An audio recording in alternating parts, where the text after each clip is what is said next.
Hello everyone, my name is Rona Jahab binti Mat Fauzi. I'm going to present about what is echelon matrix and reduced echelon matrix. So today, it's row echelon matrix or we call it as REM. REM has four properties, which is it consists at least a non-zero row, not a zero matrix. Number two, the leftmost non-zero entries in every row is one. We call this the leading one. Number three, the leading one in the lower row occurs farther to the right than the leading one in the upper row. Number four, if there are any rows that consist entirely all zeros, then they are grouped together at the bottom of the matrix. So, what is the differences between row echelon matrix and row reduced echelon matrix? Do you know that all RREM is also known as REM? But not all REM is known as RREM. So, RREM have these additional properties, which is each column that contains a leading one has zeros everywhere else. So, let's look at example. The following matrices are in row echelon matrix form, which is it's all REM. Not all REM is RREM. So, this is REM. This is REM. This is RREM. This also RREM. Okay, that's all from me. Thank you. Thank you, Najihah, for a great explanation about REM and also RREM. I am Nurul Alia, and now I will continue some of the examples to decide whether each of the following is REM, RREM, or neither. So now we will do this together by looking at these properties that I show you here on the left side. For the first example, we can see that clearly this one is not following the third properties, which is the leading one in the lower row occurs farther to the right than the leading one in the upper row. You can see that this one. Okay, then we can conclude that this one is neither, because if it's not REM, it cannot be RREM. Now for the next examples, are these matrices consist at least a non-zero row? Yes. The leftmost non-zero entries in every row is 1. Yes, yes. And the leading one in the lower row occurs farther to the right. This one is also true. But you can see that on the properties number 4, if there are any rows that consist entirely all zeros, okay, this one, it shouldn't be up here. It has to be at the bottom of the matrix. Okay, it's supposed to be here. So this one is not REM. So if it's not REM, it's also not RREM. So this one is neither. The next example. Are these matrices consist at least a non-zero? Yes. The leftmost non-zero entry is 1. So this one, 1. Okay. The leading one in the lower row occurs farther to the right. Okay, if this is lower row, it's not farther to the right. So this one is no. So it's neither. It's neither. For the next example, these matrices consist at least a non-zero row. The leftmost non-zero entries in every row is 1. So the leading one, okay, this one is true, 1, 1, but this one is negative 1. So it's not an RREM. It's not an REM, so it's neither. Okay, now the next question. E. This one consists at least a non-zero row. It's true. The leftmost non-zero entry is 1 and 1. And also the leading one in the lower row occurs farther to the right than upper row. It's true. And properties number 4, if there any row that all zeros here, okay, we can see that this one is at the bottom of the matrix. So this one is, we can conclude that this one is RR, this one is REM.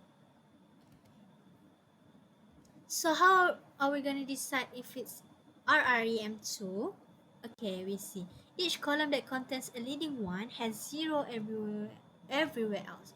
So we can see that this one is has 0 everywhere else. This one also has 0 everywhere else. So we can see that this one is also an RREM.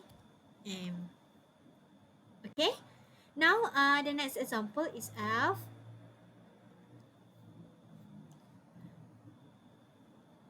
This one, the leftmost non-zero entry zero is 1 and 1. It's also farther to the right than upper row.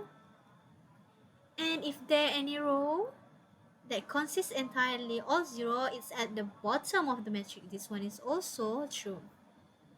So we can say that this one is REM. Are these matrices RREM? Okay, we see. Each column that contains a leading one has 0 elsewhere. Yes, it has 0 elsewhere. This one is also RREM. Okay, the next example. The leftmost non-zero entry is 1, 1, and 1. It's true. The leading one in the lower row, okay, farther to the right than upper row. Okay, this one is also true. If there, okay, 4, okay, there is no all zeros. But we can say that this one is REM. This one RREM2, we see. Each column that contains the leading one has 0 elsewhere. This one has 0, 0. This one just got a 0 sign.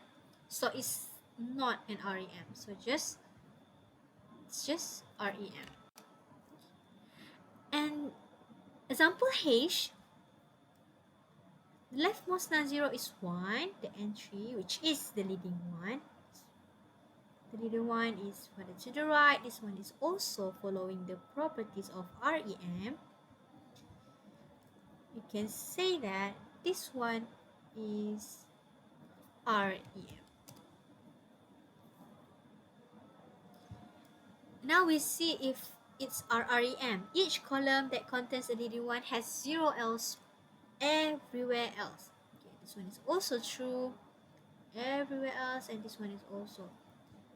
So this matrix H is RREM. Now example J. The following entry, which is the leftmost non-zero entries in every row, is 1.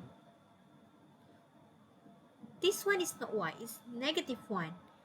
This is true, but this one is not true. It's supposed to be 1.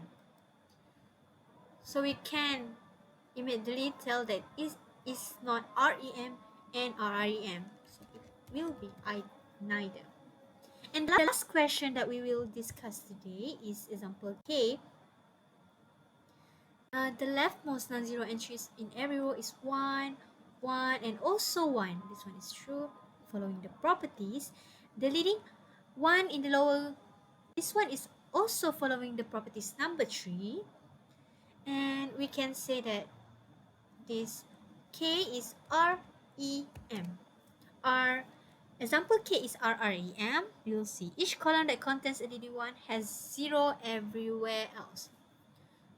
Okay, the first column is true, but the second column is not, because it says this is not a 0 and this one is entirely wrong. So it is not RREM.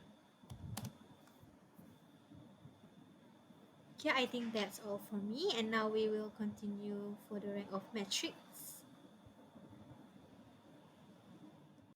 Hi everyone, I am Lim Junning from Group 2. Today I'm going to explain what is rank of a metric and how to find the rank of a metric. First of all, the definition of rank of a metric is the rank of the metric is the number of rows that is non-zero in that echelon metric or reduced echelon metric. The rank of metric A is denoted as PA. So in order to find the rank of a metric, we can just simply count the number of rows that is non-zero in the metric. So look at the first example of echelon metric. In this metric, there are 3 rows and all of them are not entirely zero. Thus, the rank of the metric is 3. Moving on to the second example, there are 4 rows in this metric, but one of the rows is entirely zero. Thus, the rank of the metric is 3. Same for the third example. There are 3 rows in the metric, but one of the rows are entirely zero. Thus, the rank of the metric is 2. Moving on to the example of reduced echelon metric. For the first example, there are 3 rows in the metric, and all of them are not entirely zero. Thus, the rank of the metric is 3. So for the second example, there are 4 rows in this metric, but one of it is entirely zero. Thus, the rank of the metric is 3. Same for the third example. There are 3 rows in this metric, and one of the rows is entirely zero. So the number of rows that is not zero for this metric is 2. Thus, the rank of the metric is 2. I think that's all for my explanation as well as my group presentation. Thank you so much for watching our video.